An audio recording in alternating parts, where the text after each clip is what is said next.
Suster L nggak sengaja dengar percakapan Bu Sinta dan Pak Benny mengenai Osman dan Shirley yang sedang kesulitan keuangan. Di sini Suster L pun punya ide untuk mengerjai mereka, apalagi saat mereka sedang sulit kayak gini. Jadi waktu itu di kafe, waktu Suster L keluar bersama Felix dan ada Shirley serta Osman di situ, tiba-tiba Suster L berubah penampilannya menjadi seperti Nara yang dahulu. Di sana si Shirley dan Osman ini sangat kaget waktu melihat Nara ada di sekitar mereka. Dan kesempatan mengerjai mereka itu datang lagi. Jadi waktu itu si Suster L lagi mengantar Pak Benny untuk kontrol ke rumah sakit. Ia menghadang Shirley dan juga Osman yang ia ketahui bakal datang juga ke sana. Dan benar sekali waktu turun dari mobil, Osman serta Shirley ini sangat panik dan pucat melihat Suster L ada di sana. Si Osman ini akhirnya bilang kepada Shirley kalau ia yakin Nara dan Suster L itu adalah orang yang berbeda karena mereka berada di tempat yang berbeda di waktu yang bersama. Tapi si Shirley tetap yakin kalau mereka itu adalah orang yang sama dan tetap ingin menyelidiki. Gawatnya waktu itu Suster L kan lagi duduk nungguin obatnya Pak Benny. Si Devan ini datang dan malah memanggil namanya dengan Nara dan juga si Suster L ini malah nengok. Aduh, gawat. Di situ ada Osman dan Shirley lagi. Nah, si Suster L ini langsung buru-buru bilang kalau jangan panggil saya Nara walaupun saya mirip dengan DPO itu karena nama saya L bukan Nara. Devan pun mulai tersenyum dan mengangguk. Nah, di sini si Shirley ini makin yakin kalau Suster L itu adalah Nara karena waktu dipanggil Devan, Suster L ini menoleh. Lagi-lagi Laras ini ketakutan karena dikejar-kejar sama Osman.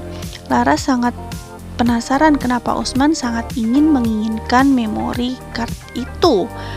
Laras berusaha untuk memberitahu L tentang CCTV di rumahnya Osman, tapi sayangnya L sudah tidak percaya lagi kepada Laras dan justru mengusirnya. Apalagi waktu Suster L ini tahu kalau si Laras sama Pak Anwar, orang yang dulu ia kontrakin itu mengenalinya, itu akan membuat dirinya semakin terancam untuk diketahui. Dan juga si Suster L ini takut kalau Laras dan Pak Anwar akan memanfaatkan jati dirinya untuk mendapatkan uang. Devan pun kembali berusaha untuk mencari tahu tentang isi hati Nara. Ia bertanya kepada Suster L kapan ia akan menjadi Nara lagi. Tapi Suster L bilang kalau ia sudah mengubur dalam-dalam semua kenangannya menjadi Nara. Di tengah perdebatan Felix dan Devan dan juga perebutan mereka terhadap isi hati Suster L, membuat Devan semakin ingin meyakinkan Suster L kalau ia masih sangat mencintainya. Tapi Suster L bilang kalau di tengah-tengah mereka itu ada Manda. Devan pun mengatakan kalau itu hanya perjodohan, ia tidak pernah mencintai Manda. Dan tahu apa yang terjadi? Ternyata Manda ada di situ dan langsung kecewa dan pergi bersama dengan mobilnya. Devan berusaha untuk mengejar Manda, tapi yang dia lihat adalah mobil Manda itu menabrak sebuah pohon. Dan ketika Suster R dan Devan menuju kepada mobil itu, ternyata Manda sudah menghilang dan tidak tahu dia ada di mana.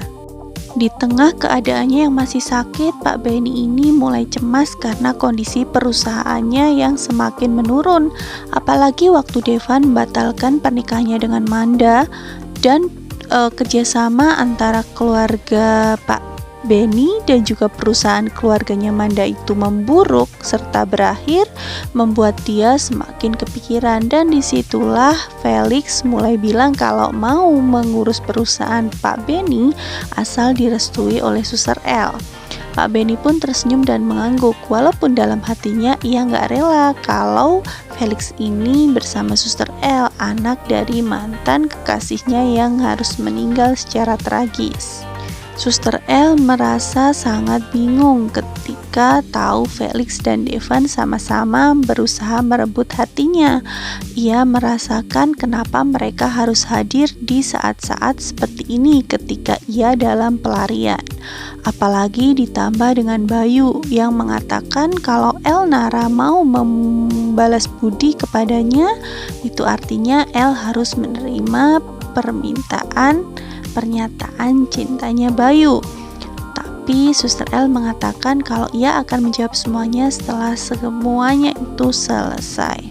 Bayu pun setuju, hanya ia mengatakan kepada L untuk berjanji kalau Felix dan Devan melamarnya untuk menolaknya.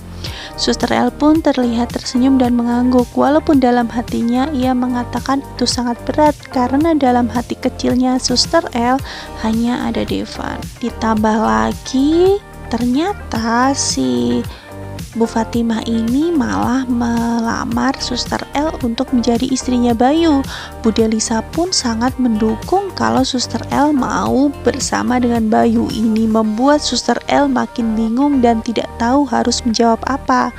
Ditambah lagi, justru Devan bertemu lagi dengan mantan kekasihnya yang dulu ketika ia masih SMA. Ceritanya makin rumit ya. Kira-kira Suster L ini akhirnya akan jadi sama siapa? Apakah Bayu, Devan, atau Felix? Apakah Devan juga akan tetap bersama dengan Suster L? Atau bersama dengan Manda karena merasa bersalah? Atau justru ia akan kembali kepada mantan pacarnya dulu? Wah, makin penasaran nih rasanya. Pengen cepet-cepet untuk tahu kelanjutan cerita Suster L. Jadi jangan lupa untuk terus ikuti perkembangan ceritanya. Kita ketemu lagi di video-video selanjutnya.